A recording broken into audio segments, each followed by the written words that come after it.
Hi everyone, so in today's video I'm gonna be reacting to every IRL reference in Family Guy. To be honest, I've been kinda watching Family Guy, especially, I react to Family Guy's video 2 times now, but yeah, I have a problem with the joke sometimes because I don't know the reference, so maybe this video will help me know about the reference, or where the joke come from, something like that, so yeah, let's go. From real-life accidents to iconic dance moves. Okay. Family Guy sure has borrowed a lot of stuff from real life, which is why today I'm going to show you every single viral moment that Family Guy parodied. So why don't we kick things off with a question? Why do we just love watching people eat dirt?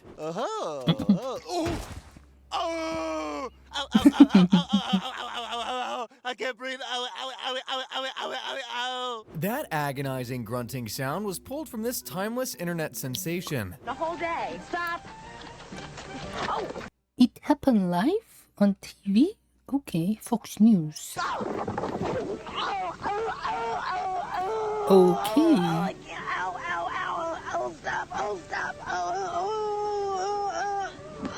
I can't breathe. Within a few seconds of face planting and eating a mouthful of gluten-free dirt, that reporter for Fox 5 News instantly became an immortal meme. The internet Till that grape lady that fell during the new segment broke several ribs. It broke an actual ribs? Okay. And was so embarrassed that she now stay out of the spotlight. is such a beautiful, twisted place. At the time, she was reporting on a grape stomping competition that was coming up, but she left there with a face and ego that were bruised worse than the grapes. That wasn't the only time Family Guy parodied the news, and once again, they picked Stewie to do it. We'll do it live! Do it live! I'll write it, and we'll do it live! That's tomorrow, and that is it for us today. I'm Stewie Griffin. Thanks for watching. We'll leave you with Sting and a cut off his new album. Now, if you're wondering where that was from, watch this. That's tomorrow, and that is it for us today. And we will leave you with a... I can't do it. Okay. We'll do it live. Okay. Okay. No. We'll do it live!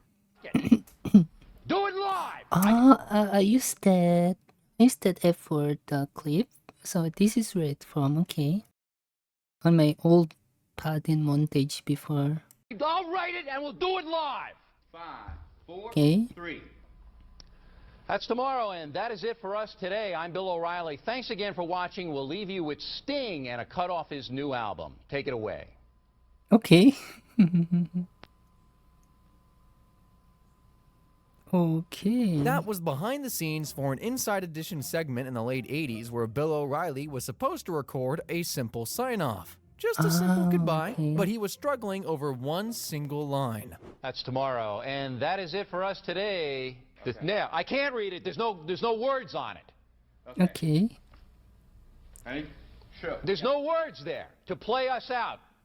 What does that mean? To play us out. After a few failed takes, he decided to do it live, and a meme was born. It's not all news memes Family Guy likes to parody. Sometimes it's an ancient commercial from the 80s. Please pass the all fruit. Polana all fruit. Pass the Polana all fruit. Normally, you'd need to be like 40 plus to even get that reference, which is why Family Guy did the unthinkable. They explained the joke. Oh, 80s stuffy brunch. Please pass the all fruit. Clearly the matriarch, she's got the most pearls. Pass the Polana all fruit. Wait. The announcer kind of sound like Peter? No? Is it just me? Weird sexual tension there. Pass the Polana all fruit. Okay, watch. Here's where it all goes to... Oh, it is Peter's voice, okay. Would you please pass the jelly? See, he called it jelly. Okay, now you have the information that would have made that funny had you had it going in. That 1989... Okay. I was so confused for a bit. I thought it was from the actual commercial, but it was just Peter telling us. commercial was the company's way of convincing people their product had actual fruit in it, but it was just half the truth. What it really had was fruit chunks and a massive amount of preservatives. But of course, Family Guy couldn't just leave it at one parody. They are known for their remarkable ability to beat jokes to death, so here's the Russian version of all fruit. I'll have the aspic. Could you please pass the beef jelly? Oh. No, not really. Speaking of not knowing when to stop, check out this next very real accident Family Guy decided to reference. Boat crash. What is the thumbnail? This is a very close replica of a viral video from 2013 known simply as the crash of Lake Ozarks. Oh. Oh. Oh no. The driver hit his head there. The driver was clearly trying to make waves, but he wasn't just speeding like a crazy person, he was also trying to win a race. Unfortunately, he ended up winning a visit to the doctor's office, and while Peter's injuries were obviously exaggerated, the real injuries were still really bad. The driver broke his back, there were some broken bones, and even a punctured lung. But nobody died. Thankfully. You want to know what true relief looks like? A fat kid getting off a terrifying amusement park ride. Very specific, right? Don't worry, it'll make sense in a second. First, the Family Guy version. Help! I'm too heavy! Wow, if you think that was in any way exaggerated, watch this.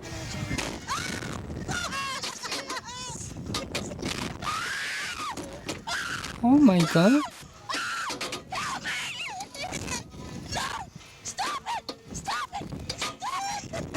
Oh my god, that's scary. He's slipping off the safety belt. Anybody would lose their minds if they were about to fall from a 15-story building, which is how tall some of those rides are. To make matters worse, it's swinging at almost 70 miles per hour.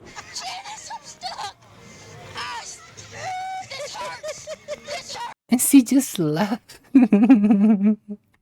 All it takes is one snap to turn that viral funny moment into a homicide investigation. But let's be honest, with all that chaotic screaming, if you told me that was an original Family Guy creation, I'd kind of believe you. Speaking of unhinged, chaotic energy, here's Stewie's cousin, Stewie Cruz, being a normal human being in public. In love with Katie Holmes! I'm in love with Katie Holmes! I'm not gay! That was a parody of Tom Cruise. Shocker, I know. But they didn't pull that clip of him going crazy on Oprah's couch out of nowhere. Was that? Yes, yes! What has happened to you? Something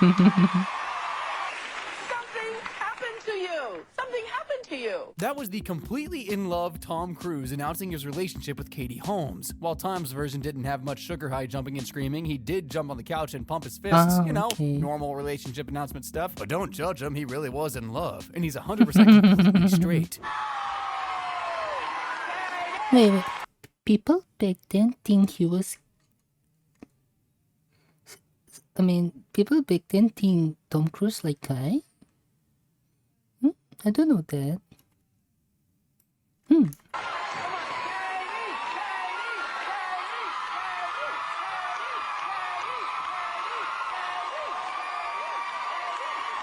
Oh, that's cute. Family Guy has no issues parodying celebrities, but don't you think for 1 second they're above parodying freaking internet GIFs. This might be my biggest candy score ever. Oh, this is the guy on like the Brian, football. you have no idea what he's talking Still about. stadium? Here it is. Lounge rooms across Yeah, this the one. nation. Minds will millions of Australian jaws will drop. That jaw-dropping video, pun completely intended, was a 2016 promo for Australia's Got Talent, and no, the guy in the video wasn't a contestant, he was just reacting to what was probably the greatest thing he'd ever seen. Apparently, Stewie wasn't the only one dressed as a gift for Halloween. Ain't that right, Pop? Oh, this one. For those of you thinking that's Zach Galifianakis, wrong. Turns out that warm, woolly, bearded man is Robert Redford, the lead actor for the 1972 film Jeremiah Johnson. But it's a common mistake, so you're I don't know. Both of them. I don't know. Sorry. forgiven. The same way we could have forgiven Family Guy if it was just a couple reaction memes they stole. Instead, they went so far as to steal the entire intro from, dare I say, better shows. Here's what I'm talking about. Oh, okay.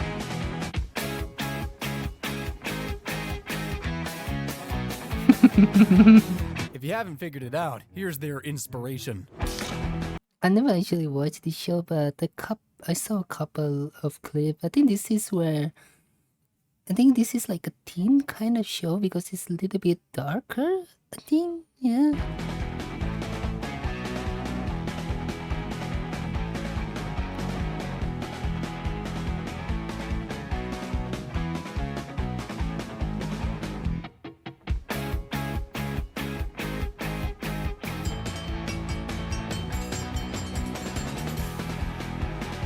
Ding ding ding ding ding. Hey. That That's the King of the Hill intro that was used until 2010, which Family Guy animated in their usual over-the-top fashion, complete with hijinks, murder, and perverted old freaks. If you think that's the only intro they've borrowed, then boy do I have news for you. Modern Family.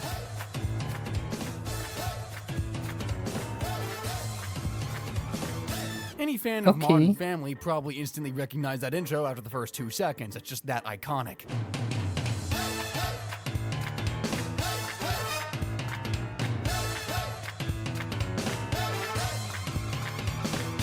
In my I don't know this show. opinion, Modern Family Never heard of it. is the realistic version of what Family Guy could have been if it replaced those explosions with actual family dynamics. By the way, we're just getting started with the intros, and we're heading back in time for these next few ones. Golden Girls.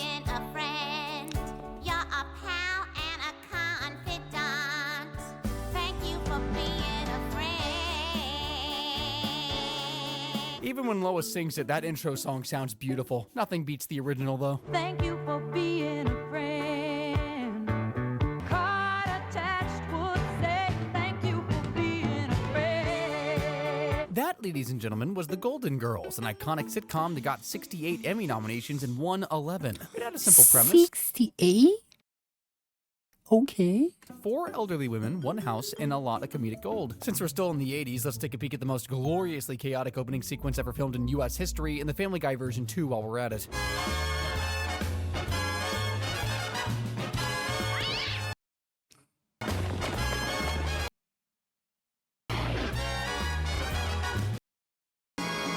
Miss Simpson. That was pretty good, but they couldn't match the sheer chaos in the original Homer. opening.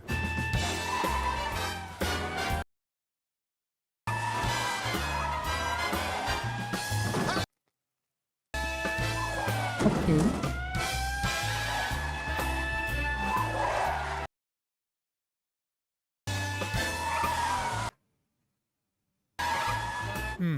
Might have been the nostalgia talking. Is it okay if I say I like the Family Guy version more? Only kind words in the comment section, please. Aside from stealing intros, Family Guy parodies outros as well, like what they did with the show Little House Little House of the Prairie. Oh, Prairie.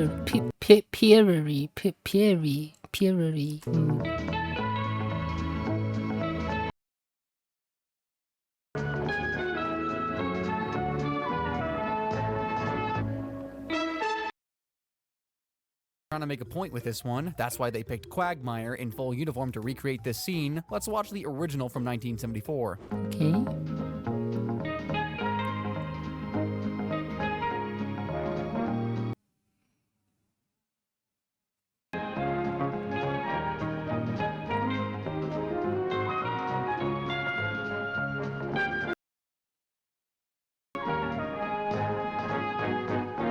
I like the little jingle on almost every like music that yeah.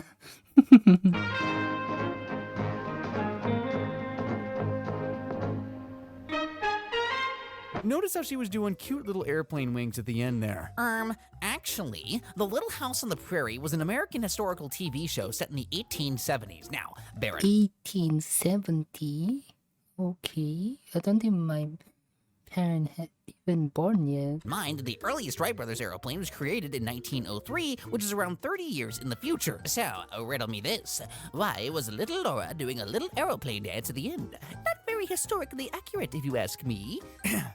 Sorry, that was my rendition of your average Family Guy writer. Please don't click off the video. Little House on the Prairie might be the only show with a more popular outro than intro, because I don't really remember this.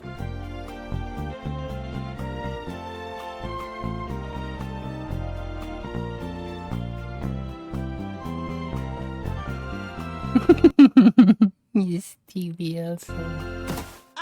Notice Okay. how, shall I say, intricate that animation is. Well, that's because it's a rotoscoped shot-for-shot recreation of the actual intro. Looking at it side by side, it's pretty clear the writers were massive fans of the show. Oh.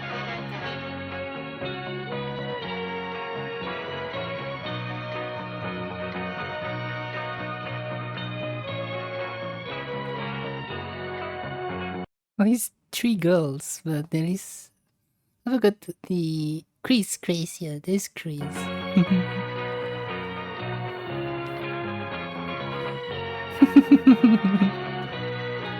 Just TV. They were also here. massive fans of the show What's Happening, another classic from the 70s.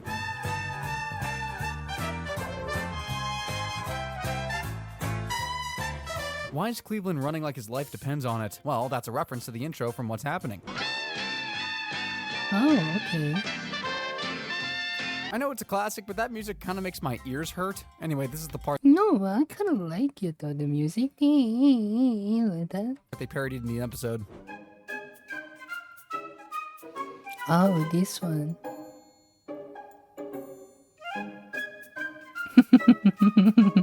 The unfortunate character that's inhaling exhaust dust is Freddie Rerun Stubbs, one of the three main characters of the popular 70s sitcom What's Happening. It's supposed to be a wholesome vibe about the boys dealing with girls and money, but Family Guy, as always, had to take that innocent energy and transform it into a sinister joke. Pretty sure Cleveland was about to have a heart attack here. Okay, I got one more intro for you, and this one's the oldest. Let's see if you can figure out what Family Guy is referencing before the clip ends. Diamonds, daisies, that guy. Chestnuts, Okay. is that guy. He's tinsel on a tree. Sable, popcorn, white wine. That guy is that guy. He's mine alone, but luckily for you. Guy to love, only one guy. Oh no. Okay, that bit is a little too insane to be any show's opening, much less 19... And I'm sorry if I don't talk much because I actually enjoy this video that I don't know what to say. 1966's That Girl. Diamonds, daisies, snowflakes, that girl. Chestnuts, rainbows, springtime. Is that girl? She's tinsel on a tree. She's everything that every girl should be. Okay. Sable, popcorn, white wine. That girl. Gingham, bluebirds, Broadway. Is that girl? She's mine alone, but luckily for you. If you find a girl to love, only one girl to love, then she. And so this might get copyrighted, but I will end up like remove the song or the sound. So I'm sorry to whoever you guys, to whoever watched this video a little bit late. I'm sorry if there is no music or sound at all here. She'll be that girl too. That girl. Okay, so no car accidents, no muggings, and no bird poop. Damn, I think Family Guy might have improved yet another intro. Alrighty, that's about enough of that. Now we can mention the movies that have inspired Family Guy now and again. Like in the episode Family Guy. Peter finds out Lois might have breast cancer. Naturally, they rush to the hospital for answers, but then they find out something else. Your mother was a Holocaust survivor. Oh, no, that's impossible. She's not Jewish. Oh, my God. Breast cancer's starting to look pretty good. Good heavens, man. To be fair, Peter tried to be supportive in his own insane way, from buying a Star of David, attending a synagogue, and sending kids to Jewish school. He even glued a bunch of chest hair on himself for, authenticity's sake. He did everything right, till he got a message in a dream. Do you think you're doing, Peter? You were raised Catholic. You'll spend eternity in hell. Oh, God, I don't want that. As you'd expect, Peter made an instant U-turn. And when I say U-turn, I mean full persecution mode. What the hell? How do you like it? Huh? How do you like it? Peter, what in God's name is this? Would you believe me if I said crucifying his wife isn't even the worst thing he did? Because things escalated pretty quickly. No, no, no, no, no, no. No, no, no. What the hell? What? Yeah, the writers really gave Lois the full Schindler's Oh, List treatment. okay.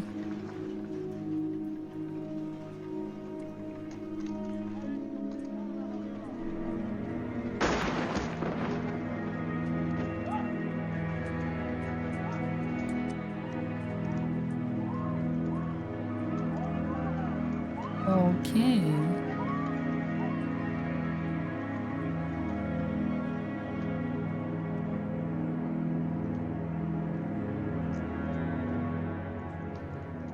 It's not a Yes, shot-for-shot scary. remake, but the snipping scene is an obvious reference to the balcony scene from Schindler's List, where Camp Commandant Amon Goth conducted his daily routine of motivating the prisoners to work faster.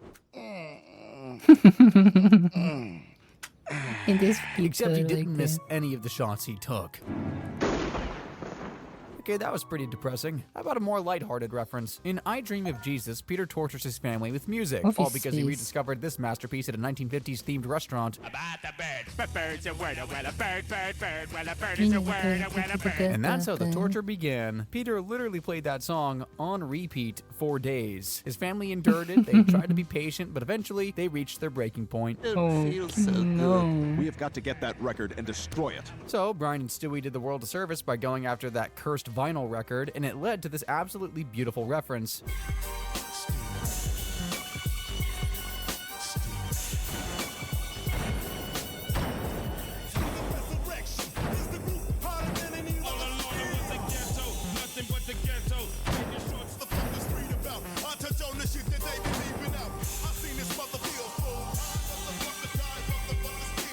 If that scene looks familiar to you, that's because it's a replica of the scene from the 1999 comedy Office Space, where employees decided to pour out their frustrations on an innocent printer.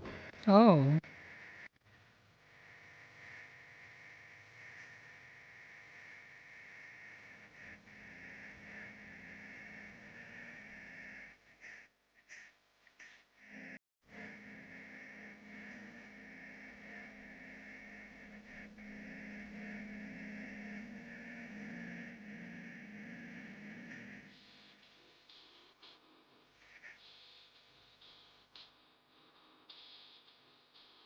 Okay.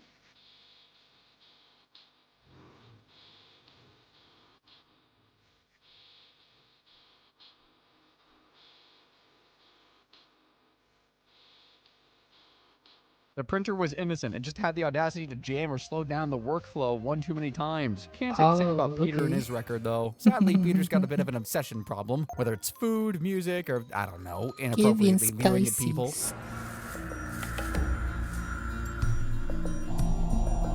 No, Peter, no.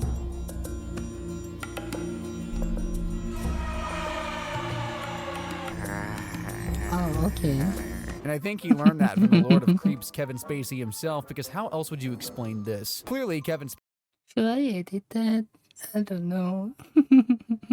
Spacey always had a talent for playing creepy characters, and in retrospect, maybe he was a little too good at it. It's more creepy when you don't include the flying drumsticks. I think we're well overdue for a reference that actually includes the most forgotten member of the family, Meg. In the episode The Kiss Scene Round the World, Meg became absolutely obsessed with Tom Tucker, of all people. I pity the fool who does drugs. Yeah, Meg was down bad, to the point that she couldn't think straight, so the writers decided that the best way to portray her hormone-fueled obsession was through a classic 80s fantasy sequence. Board elections took place last evening, and with 6 precincts reporting, candidate Fred Johnson.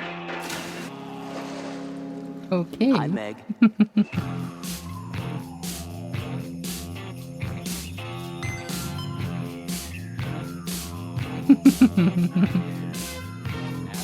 That fantasy sequence is pulled straight from one of the most iconic scenes in 1980s cinema, Fast Times at Ridgemont High. So instead of a girl, it's the reporter. Okay. Hi, Brad. You know how cute I always thought you were.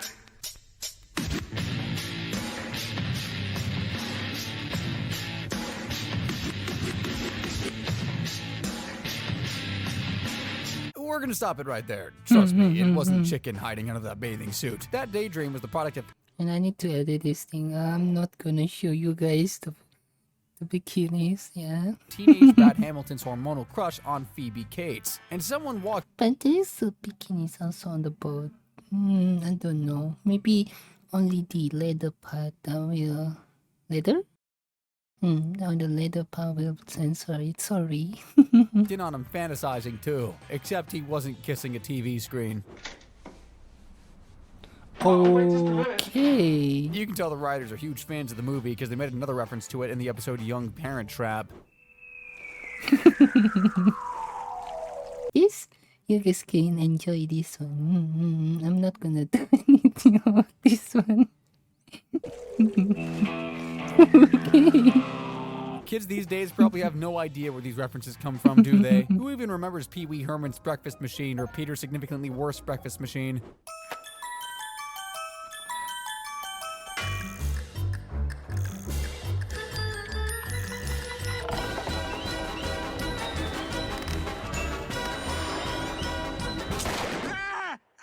That unnecessarily complicated breakfast machine is actually from the 1985 movie Pee-wee's Big Adventure.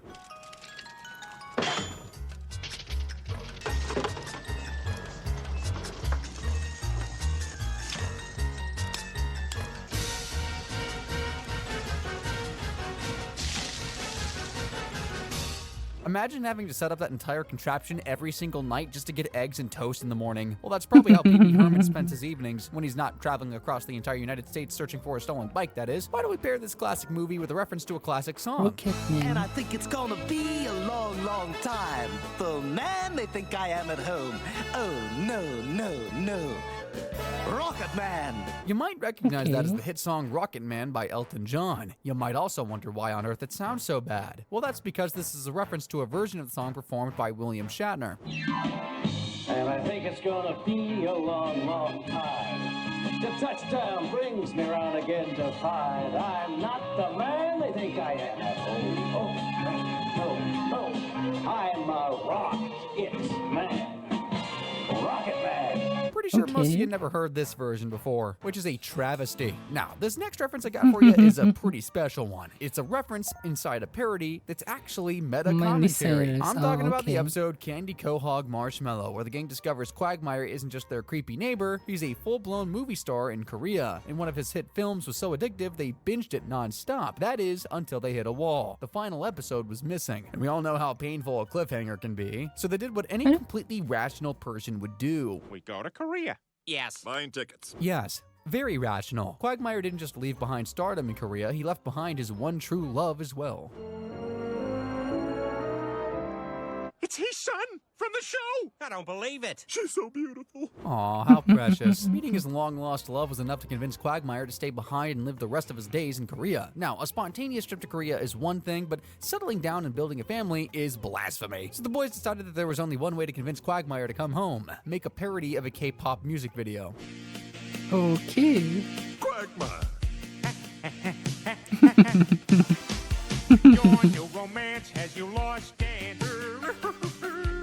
It was, in all respects, a terrible, terrible song. During that awful song, they couldn't help themselves but slip in this reference. Candy Quahog Marshmallow. If you don't know what that's referencing, then I guess you weren't around for one of the dumbest controversies to ever hit the music industry. The time Miley Cyrus made what everyone decided was the most offensive music video of all time. Not every song they reference is controversial, like this hit with Paula Abdul. I'm gonna play the Family Guy version and the original version side by side. Tell me if you can spot the difference.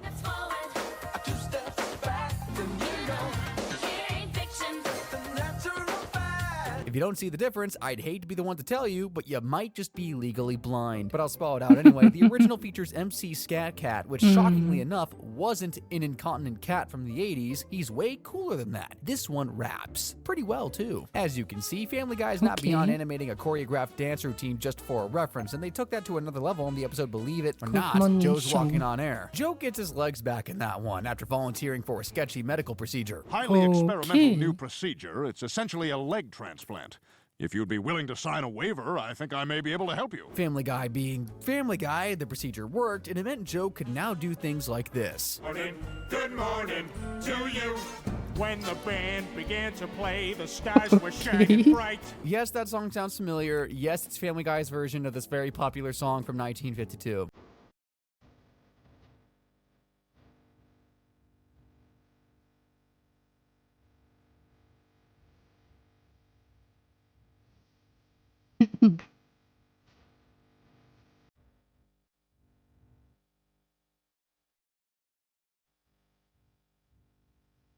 Choreography was a bit different and nobody was screaming their lungs out, so there's that. Speaking of, Joe was a real douche when he got his legs back, so his loving friends and wife crippled him again. For God's sakes, just give me the gun! I'll do it myself! Kinda makes the Good Morning song a bit bleak, doesn't it? Unfortunately, that wasn't the only iconic feel-good song Family Guy got their mitts on. Space coaster, get on board on the great space coaster. Come and ride a fantasy to a place where dreams fly fast and free. That is an homage to this beauty from the 1980s, the Great Space Coaster. Great space coaster, get on board on the great space coaster. We'll explore, come and ride a fantasy to a place where dreams fly fast and free. As of 1985, it was seen as one of the greatest shows of its time. The Space Coaster featured 3 young singers who visited a fantasy land in space called Coasterville, and their chauffeur was Baxter the Clown. The original show had a wholesome, heartwarming vibe, but Family Guy decided to throw in a hilarious twist. On the Great Space Coaster. Shut up, Ricky! Just shut up right now! Aside from wholesome kids shows, you know what else Family Guy loves to ruin? Childhood memories. Specifically, the kind about a whimsical factory, golden tickets, tours, and a fountain of chocolate. Ring a bell? Well, in Wasted Talent, Peter guzzled bottles of Pawtucket Patriot Ale, all for a chance to win the elusive Silver Scroll, and of course, he did not do it alone. Go, go, go, Oh no. go! Peter, it's 7 in the morning. Thanks for the update, Big Ben. Somehow that ever paid off, and he found this. Run home, Peter. Run as fast as you can.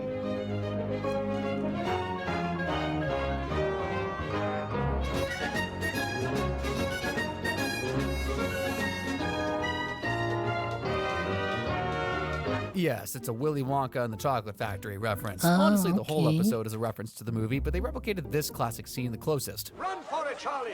Run straight home and don't stop till you get there.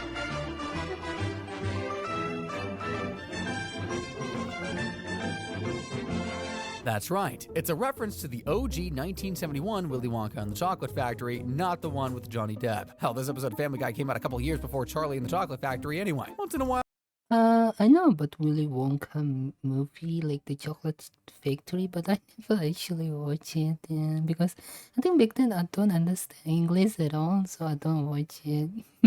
well, they turn episodes into relatively obscure references, like the one they did for the movie Tootsie. That one was in the episode Go, Stewie, Go. It all started when Stewie spotted an open call for young Dorothy, actors, and he's not Dorothy. exactly one to pass up the chance of becoming a star, so naturally he Michael, auditioned, only Michelle. to get hit with some devastating news. Sorry, all the boys can go home. We only have one part left for a little girl. Karina Smirnoff.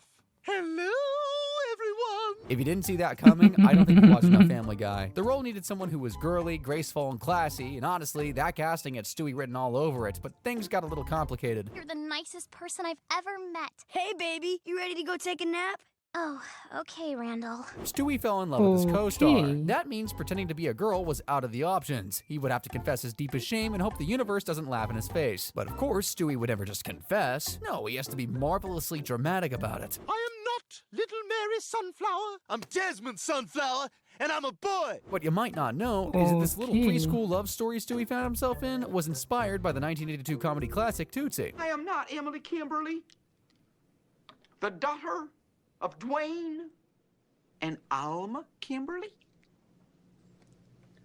No, I'm not. I'm Edward Kimberly, the reckless brother of my sister Anthony. Tootsie focused on a difficult actor, Michael, who decided to dress up as a woman to land a role, only to end up becoming the star of the show. And like Stewie, he fell in love with a co-star, which brought up a whole conversation about gender and identity. But things ended better for Michael because, unlike Stewie, he actually got the girl. I was a better man with you as a woman than I ever was with a woman as a man. You know what I mean? Anton. I just gotta learn to do it without the dress. Will you loan me that little yellow outfit?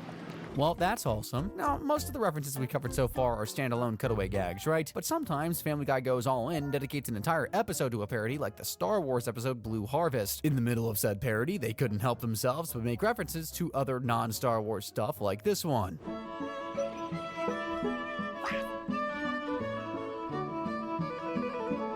If you don't understand what you just saw, that was a Dijon mustard ad. A Family Guy Star Wars version of a Dijon mustard ad. This is the actual thing from 1988. Happily, some are affordable, like Grey Poupon Dijon mustard. Grey Poupon has the classic quality of the original French Dijon recipe created centuries ago. Mais bien sûr. Grey Poupon, one of life's finer pleasures. Pretty straightforward ad, honestly, not very exciting. That's why I prefer the 2013 version. The finer things. Happily, some are affordable, like Grey Poupon Dijon mustard. So fine, it's even made with white wine. Pardon me, would you have any Grey Poupon? But of course. Alfred, would you be so kind as to put the pedal to the metal? Very good, sir.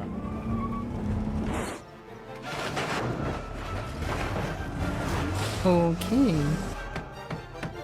Pardon me, but you mistakenly wandered off with my Grey Poupon. A scoundrel! I haven't yet added it to my pork loin! not even eating that pork loin. That's Grey Poupon, the toppest, classiest, most elite mustard ever made. Allegedly. Oh, It's so okay. good you're willing to do stuff like this to get your bottle back. Time to pop some bubbly. Certainly, sir.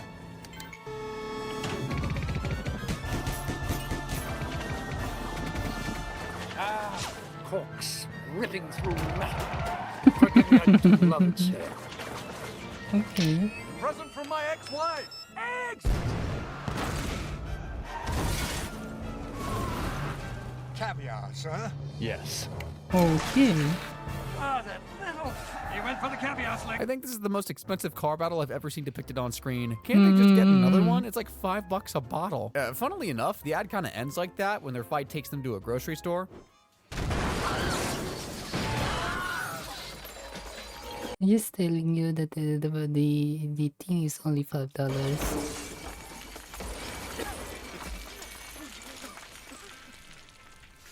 Are we dead? No, sir. We appear to be in a grocery store. Please, sir. Pardon me.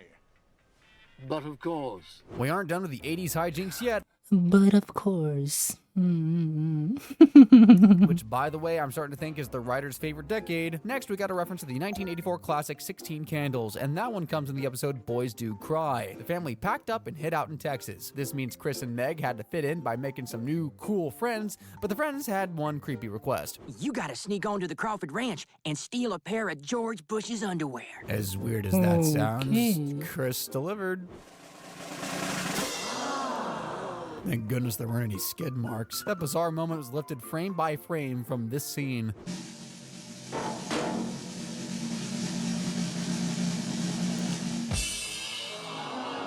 Yeah, a bunch of teenage boys gawking at a pair of underwear looks very creepy, but before you judge, what if I told you it's from a super hot girl? Would that change your mind?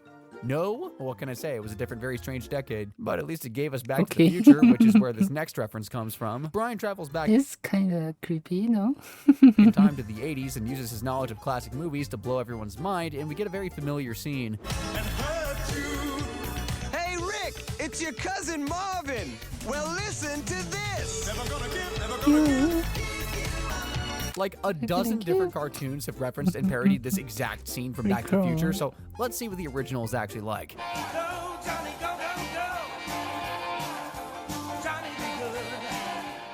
Oh, okay. Chuck! Chuck! It's Marvin! Your cousin, Marvin Barry! You know that new sound you looking for? Well, listen to this!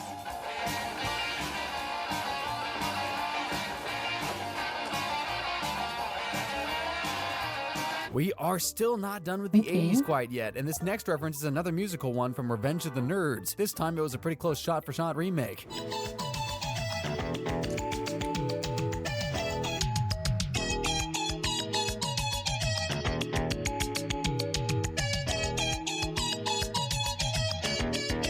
Ah, Revenge of the Nerds. You don't even need to know what it's about, just know the nerds won in the end. You've probably picked it up by now, but a lot of episode titles are references themselves, like this next one, for example. Stu. Can I be honest with you guys? I think I haven't see the actual reference from. I mean, the movies, like the song or everything. I think I almost don't know all of them. When Stewie's Excellent Adventure. Despite what you might think, we're actually about to talk about a Ferris Bueller's Day Off reference. That episode started with Stewie meeting a future version of himself and deciding to time travel with him. Surprise! Oh, this is just great. I can't believe it. This is the future. Wait a minute. Everything looks the same. Oh, right. This was still back when Stewie wanted to rule the world. He kind of got the opposite, though. His life turned out bad. Like, really bad. Dear God, this is where I live? All alone in a filthy hovel? Let me introduce my roommate. Turns out Stewie almost died in a pool accident as a kid, and that really messed him up. And just like Henry Rollins said, once you doubt yourself, the world will eat you alive. Yeah, you sit with that for a second. We learn things on this channel. So there was only one way to fix the timeline and make sure Stewie didn't end up as the world's emotional punching bag. Get to the pool in time to stop himself from drowning. And he did it in the most 80s way possible.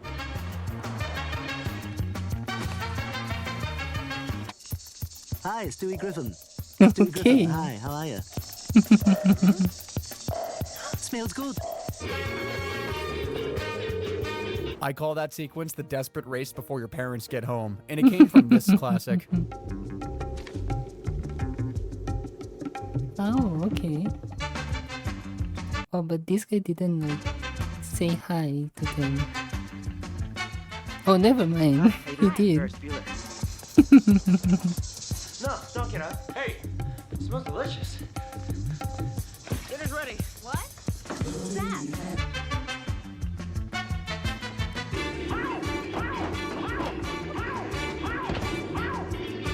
Just like Stewie, Ferris is on a mission to beat the clock and get somewhere before his parents. Sure, getting caught would have been a disaster, maybe not a timeline-altering disaster, but definitely a grounded-for-life one. Fortunately, it ended well for everyone.